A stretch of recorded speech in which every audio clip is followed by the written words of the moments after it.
This podcast is a production of the Brickyard Network. To find out more about our lineup of ceramic podcasts, visit brickyardnetwork.org.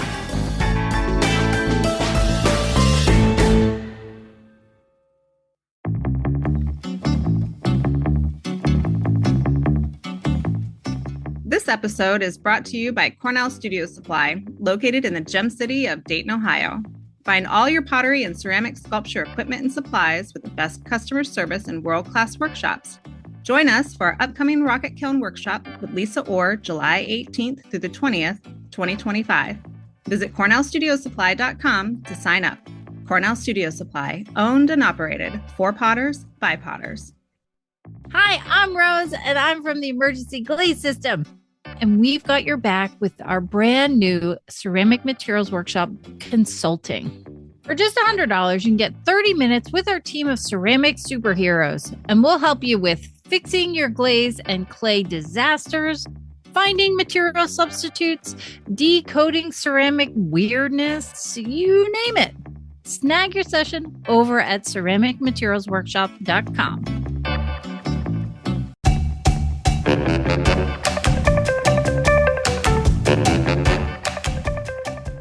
Hello, my name is Kathy King, and welcome to the For Flux Sake podcast. I'm coming to you from the Harvard Ceramics program in our fair city, Allston, Massachusetts.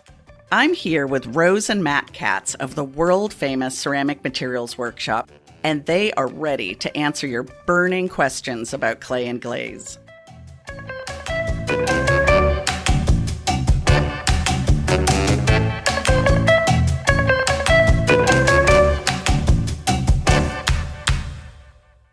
Well, howdy, Matt and Rose. Hey, Kathy. Howdy, hey, Kathy. You know, I think we should take the conversation that we were having before we were recording and kind of go back into it, because we were just all talking about how long our equipment has lasted, and for both good and bad. But, you know, in a prior episode, we had somebody asking about, you know, a kiln going to cone 10, and you know, I don't know if people realize that with great care, these things can last a long time. Yeah. I still have my original banding wheel and my original potter's wheel. Okay. No, but I'm saying, like, that's 30 years old. Like, that stuff is still chugging. I mean, the potter's wheel, yes. I haven't heard like people talk about longevity and banding wheels, but oh my God, those were so expensive as students. Like, it was ridiculous. No, but you get the cheap ones, yeah, with no mass and without the bearings. But like, they can go bad. They can absolutely go bad. You get corrosion on the spindle and it doesn't have good bearings. Banding wheels gone bad. But kilns is a good one. I mean, what we were talking about before we started recording is we still had my original kiln from high school. And Tell us how long ago that was. Shut up. So yeah, I was into ceramics in high school, and my generous parents supported my bad habits because I wasn't into being reckless and dangerous. So when I was into ceramics, they got me a kiln, and we were still using it in the workshop until we built where we now live. We built this place in 2021. And we had the kiln, so we'd moved from southern Pennsylvania, where we'd been living for a few years, up to New England, where we are now. And when we had moved, we had sort of put kilns in storage, and then we sort of built the house, and the workshop and the house are here together. And we had stored all of our stuff in the workshop, and that was sort of the last thing that we'd build. And then one day we go out to find that our kiln was smashed. And what had happened is that the workmen had gone in there and were moving stuff around, and they dropped it. And they didn't realize it was in segments. Oh, gotcha. Locking segments. Yeah. So that was the official end of that kiln. But that kiln was in past episodes. That's the one we would move outside to use to burn paper clay in and bring it back inside. Yeah. And it was only our bisque kiln. It had been retired down to bisque kiln status. But it still worked. I never once replaced the elements on that kiln. I never did any maintenance on that kiln ever.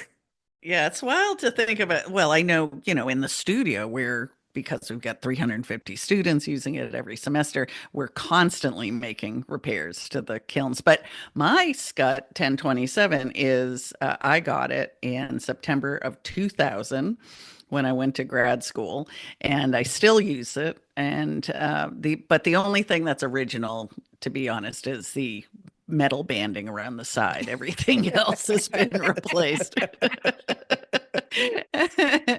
It's a ship of Theseus of kilns. Yeah, it looks like the pig pen of kilns. It's like just a little bit discolored on the outside. But Producer Ben, do you have a story like that? Yeah, I actually have bought only secondhand kilns because I'm poor. And the second-hand kiln that I currently have is also so old that when I called Scut to ask them about it, they were like, oh, that was like the first generation we made computers on. So that was probably the same as y'all's, like 2000, early 2000. Mm-hmm. Yeah. So 25 years old. But the thing I'm most proud of not losing over my 30-year career in ceramics is I have my original wooden fettling knife that I got in maybe like 1998. And that thing has been to China with me. It's been all over the world. And it's just the one thing I haven't lost. I've lost all kinds of other shit, but I just haven't lost that one tool. I think loss is the biggest problem. I think anything that I don't have is generally from loss. Just put it down somewhere and then forgot to pick it back up. But like most of the equipment, it's held up pretty well. But I have seen some things, like some things definitely, like when we've gotten newer equipment, like we've seen it not, some of it, the quality, I don't know if it's the manufacturing of the parts, but some of it doesn't hold up that well. Oh, here we go. Old man Katz in his rocking chair on the porch back when I was a with kid. his sweet tea. New things are all bad, is all that I'm saying. Everything new is bad. Well, I was about to say, for those of you listening who are thinking about investing in a kiln or a wheel, I think if you do your research, you can feel better about that. These things aren't cheap, but if you do take care of it, it will last you hopefully 25 years, like my kiln and my wheel. Now that I think about I'm it, a firm believer in buying the most kiln that you can. The most number of features and upgrades. Buy all those and buy a smaller kiln, and it will last longer. As I treat our kiln so badly, like I basically refuse to do maintenance. But they're all so well built. People always like freak out about like, oh, you can't fire to cone 10. I fire to cone 10 all the time, and all my elements last 250 firings at least. And that's with treating them like dirt. Like I don't go and repin elements ever. I let them sag and hang and all of that. Elements. Don't put the testile that close to the element. Hey, it has nothing to do with my age and my drooping elements.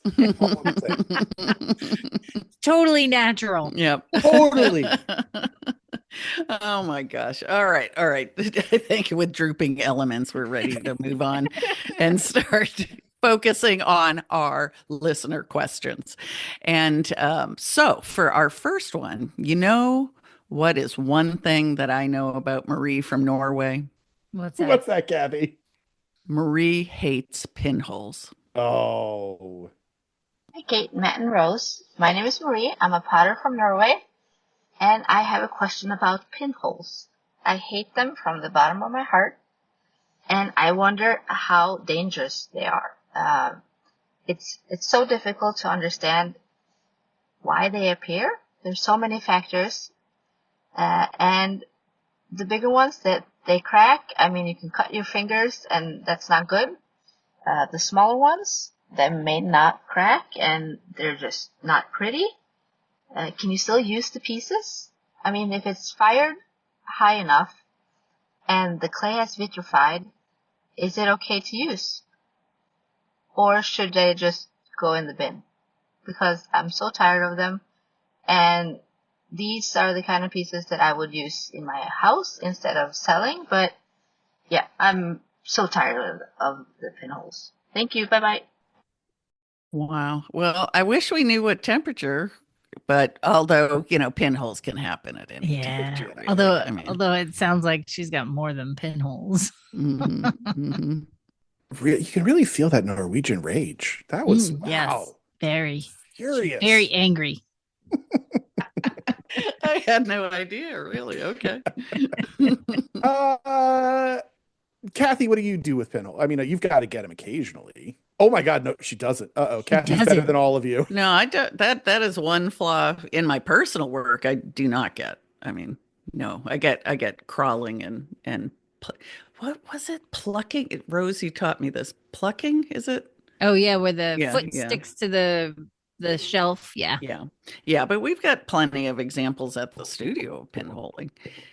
And I think when I was a youngin', I was taught that it was because the piece wasn't bisqued correctly, and that it often happened at low fire. And both producer Ben and I worked with the Meolica wizard, Linda Arbuckle, back in the day, so we heard about them a lot.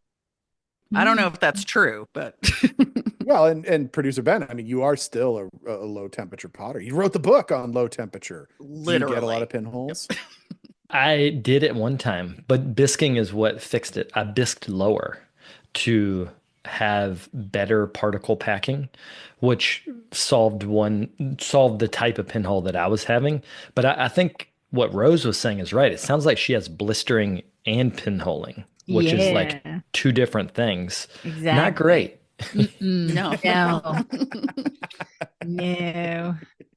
Yeah, and that really is the big deal of something people need to understand is we almost need to banish the word pinholing, because pinholing is presented as one flaw, and it's not one flaw. Pinholing, we have been able to identify as what I will say is 4.5 different flaws that all occur for very, very different reasons, but they look so similar that everyone just calls them pinholing.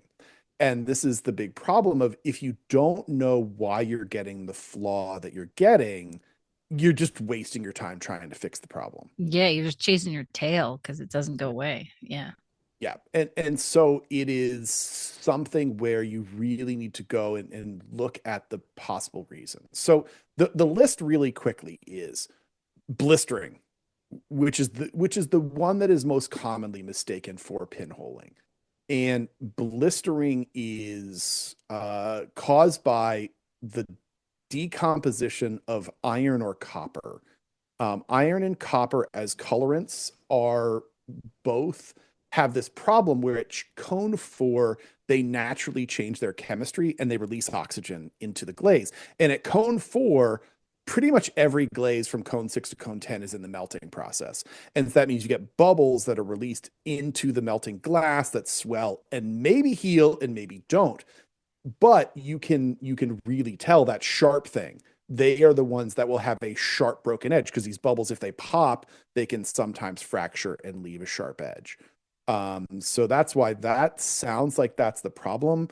And that can be iron or copper. Like, look at your glaze recipe. Does it have copper or iron in it? If you're using a commercial glaze, is it green or brown? Because those are the colors that you're commonly going to get with iron or copper. Or red.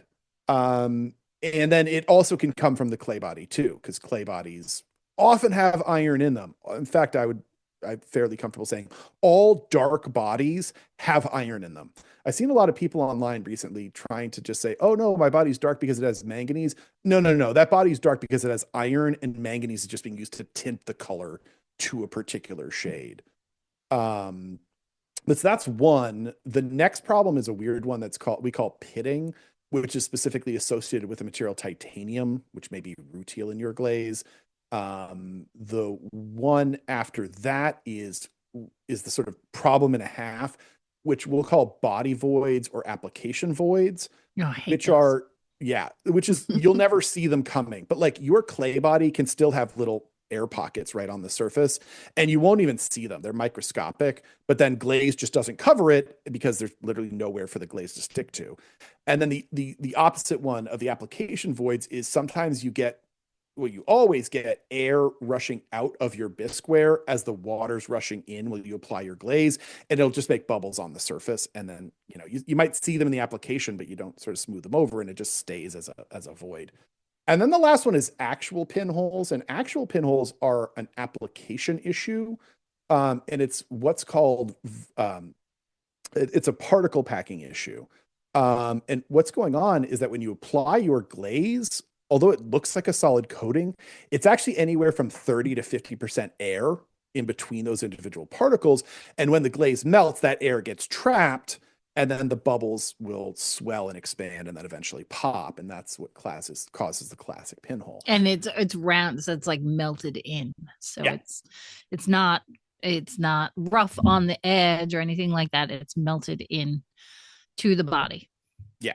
And that visual distinction is really important. Like when we're talking about the blistering thing, blisters up close, like if they have popped and collapsed and not shattered, what they'll often look like is like the glaze will be flat coming up to the edge, and then there'll be like a little rise up, and then it'll go down. Oh, I love looking those.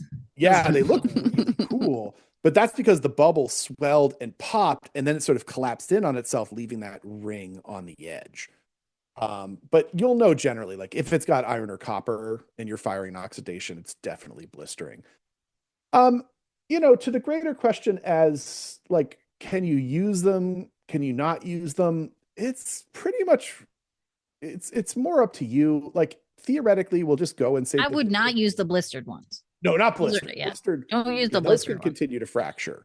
Yeah. If it's just straight up pinholing, I don't particularly care myself. If you assume the clay body's vitrified, theoretically that should be glassy and nothing should get through it. And like, we're all ceramicists. Like we all totally have pots in our houses that like have tons of flaws. And I mean, come on, how much of all of our personal collections are like pots that a friend of ours is like, yeah, this one's got some flaws on it, but you can have it. I'll take it. Yeah, my cabinets are like a second sale. Absolutely. Mm-hmm. Yep. So, but like, I wouldn't sell it. Like, it doesn't look good as like a product you're going to sell. And then the last one is like, can you fix it once it happens? I'm always of the opinion of just make a new pot. I wouldn't spend a lot of time trying to dab glaze on, but like, I don't know. Ben, did you ever try to do that when you were getting those problems? Would you try to fix them, or was it helpless? About 1 in 10 times I fixed it, and that gave me false hope, so I kept doing it. But now I've decided that if you can't refire it once, like if you can't get a second glaze coat thick enough to fire it, if it doesn't get fixed after the second glaze firing, just right in the trash with a hammer. Yeah. Mm. It's a lot more time wasted that you like, how much time did you really spend like throwing and trimming it versus how much time you're going back trying to fix it again? Yeah. Well, now I feel really bad for Marie in Norway. So is there like a test, because we love this, is there a test moment that something she could try with changing her bisque temperature or, and then test the glaze over it? Well, I think she needs to identify which is the biggest problem she's experiencing. Kind of lower those variables that you have, because if you're saying you have 3 different types, okay, which one is the most? Do I have iron and titanium? Do I have a dark body? You just need to figure out what you're using and what could be the problem, and then go from there. The lady speaks the truth. I mean, this is the problem. And this is why, I was saying like the word pinholing is doing all of us a disadvantage, because it means you are not identifying the actual problem and why it's actually occurring. So yeah, look at the recipe. Like I said, if you can identify iron or copper, the bad news about iron or copper is that there's not much that you can do about it. Like it's a thing. Like I won't pull out all the charts and graphs, but like, thank you. Literally, the decomposition happens and it's well documented. And this is one of the big things. And I know people get angry when I talk smack about dark bodies, but dark bodies are always going to do this. If you're firing over cone 4, I do not care what special firing you've done. I don't care about your magic bisque until it smells clean. Iron will do this. Full stop. And so like, just you need to know that, like, it's going to consistently be a problem. Copper will do it, full stop. And there are some glazes that'll heal better, and sometimes, it didn't happen in like 5 fires. Then it happens because it is one of the things. It is unavoidable in oxidation. So you have to know why you have these problems, and then you can sort of go about fixing them. As far as the testing, it's definitely a thing where some things will make it better. Ben was talking about changing bisque temperature. Now, this is one that Ben is doing exactly what I would advocate, and a lot of people will fight on this one because the constant advice you will see online is, you should bisque hotter. You should bisque hotter. You're not getting a clean bisque. Let's be clear, everybody. There is no such freaking thing as a clean bisque. That is a lie everyone is telling. It is absolutely not a thing. I've got so much documentation, it's not even funny, that everything that quote unquote burns out of a clay is gone by 850C, which is cone 012. And that is the reality. So when people are talking about a clean bisque, they are not talking about what they think they're talking about. And the advantage that you get from bisquing to certain temperatures, and one of my big things is always bisquing lower, is changing the porosity of your bisque, which is going to change the absorption rate, which is how the glaze applies. And that's a huge deal, but not a clean thing. But Ben, you had a thought? No, your hand actually raised because you were doing like this, and it made your own hand raise. I know. It was for amazing. those of you listening, Matt can get animated, and it triggers the Zoom raised my hand icon, which is always funny. Oh my And so I just waved back at him. But I did coincidentally have a thought, which is beyond bisquing lower. One of the things that was causing it for me is I was deflocculating my slip, which was making the slip barrier on top of the clay tighter, which then made the glaze absorption less, which was giving me more pinholes. So I stopped deflocculating the slip, and I just got, I guess, what would be like the actual capillary suction of a lower bisque, and I've never had that problem since. Wow. That one, yep. And that's a huge deal. And I think we've talked about it before with underglazing. Of one of the things people will constantly complain about is that the glaze doesn't coat as well on their underglazes. And so like the glaze will be nice and smooth, and all of a sudden in the underglaze, it's like chunky and weird. Dry. What is going on is that your application depends on the absorption rate of your bisqueware. And that underglaze has got a different absorption rate than your bisqueware. So you're going to get a thicker coating on the raw clay than you will on the underglaze. So you're literally just getting a thinner coating of glaze, and that'll look, funky because it doesn't have a complete coating. And so for like things like that, I always advocate bisquing on your underglazes because at least it'll more normalize the absorption rate so that you'll get a more consistent application. Well, this is a good example. Marie from Norway and other listeners like Marie, pretend you're on a dating service. And when you call us, give us some stats. Tell us a little bit about yourself. Are you oxidation, reduction? What temperature are you going to? What does your clay look like? What kind of glazes do you use? And then we've got some meat to the bone to get into. But still, we appreciate all our questions. So let's go on to another one. And our next question has to do with something you mentioned earlier, manganese. And this question comes from Piper from Montana State in the States. Ow. Hi, Matt and Rose. This is Thomas. This is Carson. This is Piper. This is Jenna. This is Ella. And this is Rose Schreiber. I'm a visiting professor at Montana State University, and we are a intermediate ceramics class, and we're calling in with the student Piper Landon with the question. Take it away, Piper. All right, so in class, we've been working on glaze chemistry and learning about what makes the atomic structure of glass in glazes. And I've been working with this glaze that is heavily metal and is about 70 to 80% metal and has a ton of manganese dioxide in it. And I'm wondering at what point a glaze just becomes a melted metal. Bye, Matt and Rose. I love it. Group questions. This is great. It's a good one. That is Montana cool. State. I teach at Montana State from time to time. I was just talking to Josh DeWeese, one of the great potters, Josh and Jeremy out there. So it's good to hear from the students out in Montana. It's a great question. I have to start with asking Kathy a question. Oh, why? Kathy, What makes a metal? I don't know. The material it's made out of, the element, the metal element that's in it.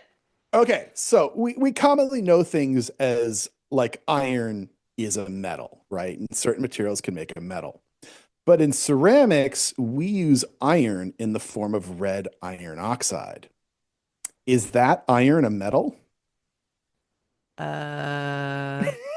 Maybe.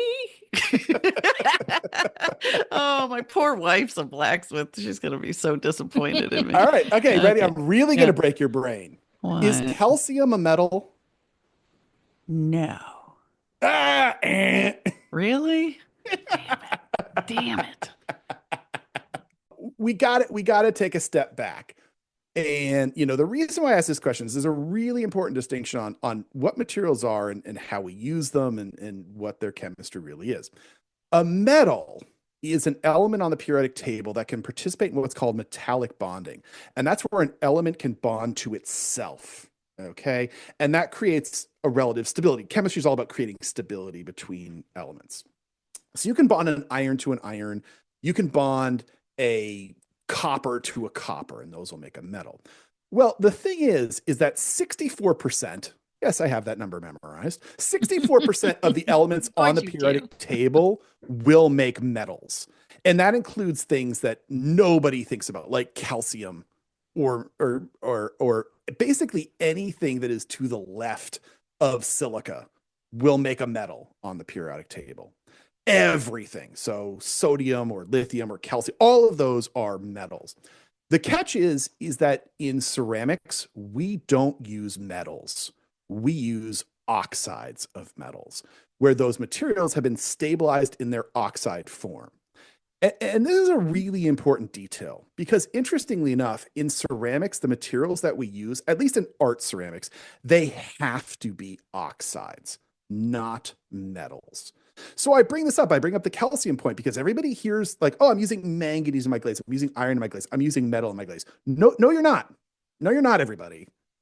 Because you're using an oxide. You're using an oxide of an element. And like, yes, we commonly think of things like manganese or iron as metal because people interact with them in their metallic form in day-to-day life. But calcium's a metal too. And nobody's freaking out about calcium being a quote unquote metal. Why does this matter? Because the glaze that Piper's talking about is one we call a fake bronze. And a fake bronze is a glaze, and it's a straight up glaze. It is using oxides. She even mentioned manganese dioxide. Okay, that is telling us that the manganese is bonded with oxygen. Well, the interesting thing about ceramics is that we can't use metals in our atomic structures. We can only use oxides. And so the second something does become a metal, it actually doesn't interact with our chemistry. At least in art ceramics, there are a couple of special examples in like high-end ceramics where they can do that. But in what we do, everything is in the oxide form. So these fake bronzes, do they look metallic? Yeah, if you want to be generous with their approach, but they are absolutely not metallic. They are a glass with crystals growing inside of it. In fact, they're what we would classify as a crystalline glaze. Now, the interesting thing about how these work is that the fake bronzes do use a lot of manganese. That is true. And most people think of manganese as a colorant. But manganese actually is not a colorant under this really specific definitions. Colorants are materials like people say like, oh yeah, I just like add in some cobalt to my glaze and it makes it blue. And then they sort of ignore the chemistry of what's really going on. Well, yeah, like is cobalt a colorant? Sure. Does it contribute to the overall chemistry of the glaze? Like people in ceramics tend to ignore it and say, yeah, I don't need to worry about it. No. that cobalt or that manganese is 100% contributing to the chemistry of your glaze. You're just using so little of it, it doesn't make a huge change. But if you add a lot of it, it absolutely will. And the interesting thing about some materials like cobalt and iron and manganese is that in our glazes, they actually function as alkaline earth fluxes. Okay, so all of our glazes have two fluxes, an alkali metal and alkaline earth. Historically, the list of alkaline earth fluxes is magnesium, calcium, strontium, barium, and zinc. And if you ask most people, they'd say those are the alkaline earth fluxes. Yeah, that's actually not a complete list, because that list continues on to lead. Lead is an alkaline earth flux. We just don't talk about it. And then cobalt, iron, and manganese. That, yes, those are materials that provide color, but they also behave as alkaline earth fluxes. And when you use a lot of them, they just behave like a normal alkaline earth flux, but they do also happen to make a color. And when they crystallize, they'll make these crystals that look bronze. But it is never, never, never, never turning into melted metal, which was what Piper's question is. It is always staying a glass with crystals growing in it, made out of oxides. Okay, and this is a huge, really, really important distinction that everybody needs to hear, because like I hear it all the time about like people freaking out about metals in their ceramics. Yeah, there's always metals it's never metals in our ceramics, because we're dealing with oxides, not the metallic form. It is a completely different chemistry of thing. And that's a subtlety that most people are just bypassing, but it is utterly imperative for understanding what we do. It makes for an expensive glaze. I know that, because we had a bronze glaze for the studio, and then, God bless glazy.org, because one of the staff, plug all our costs, from our supplier, and then we can literally see how much that bucket of glaze is. And I was like, oh, nope. That was a little too expensive for our blood. Because you can buy it in a bottle now. Well, you really want to pucker. So all of this concept comes from something that Rose and I developed several years ago that we call the experimental UMF. And the UMF is the language we use to look at glaze chemistry. And one of the things that we had dealt with for years is this notion that, like, well, yes, you have your base glaze and then your colorants are just on top of it, right?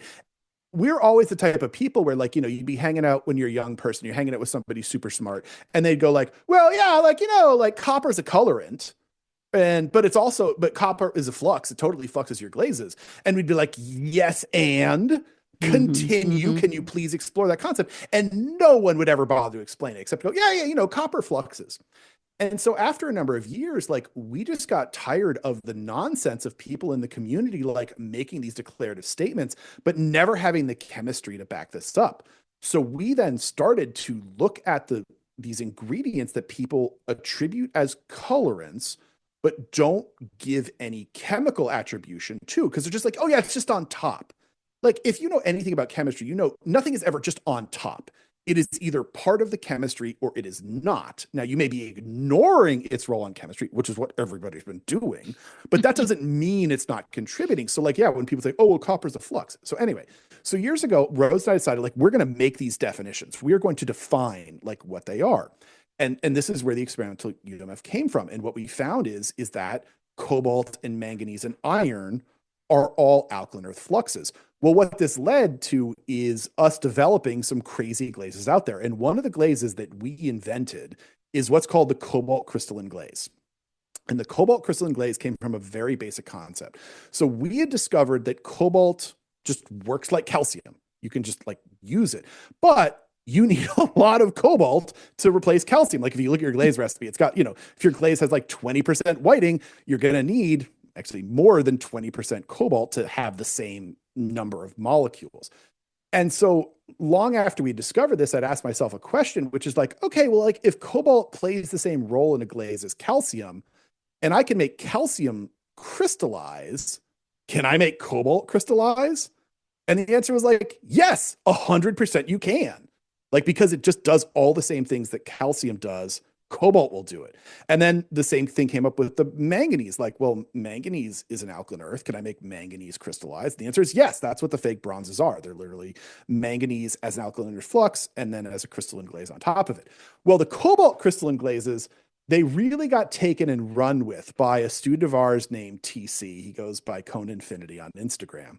And TC, he really started taking them and doing some really, really wild things with them and making a name for it. But the catch with TC is with these cobalt crystalline glazes is that they're going to be like 30% cobalt via weight. Oh my God. I know. I'm thinking to myself, do you guys all have money to burn? Is it, are you billionaires? And you're like, ooh, what can I do with all this money? I'll buy cobalt. TC, I will say, lives a dream because TC lives in Hawaii and he has a family business running a sod farm. And there's not a ton of maintenance it takes to build a sod farm. So TC built a ceramic studio at the sod farm. And like, he literally just watches the grass grow in Hawaii. Literally, yeah. And like test glazes. And he was like, I'm going to commit myself to this cobalt crystalline. And he spent a massive amount of money. Oh my gosh. Ton of cobalt. But he came up with really incredible things. And I will say that there are some people out there recently who've been trying to like make cobalt crystalline glazes their thing. No, shame on you. Cobalt crystallines were invented by us, were mastered by TC, and you are just a coattail rider. So yeah, no. Anyone who tries to claim cobalt crystallines, those are CMW and TC Cone Infinity. Well, all right. Mic drop, Matt. Okay. Well, thankfully, that is all the time we have for today. So enjoy your summer, Matt and Rose. Stay out of the water. Later, Kathy. Later, Kathy. Well, folks, that's it for this week's episode of For Flux Sake. I'd like to thank the listeners who submitted questions this week. And if you want your question answered on the show, shoot us an email at ForFluxSakePodcast@gmail.com. So join us next time. And when in your studio, remember what Rose always says. Always remember to test, test, test.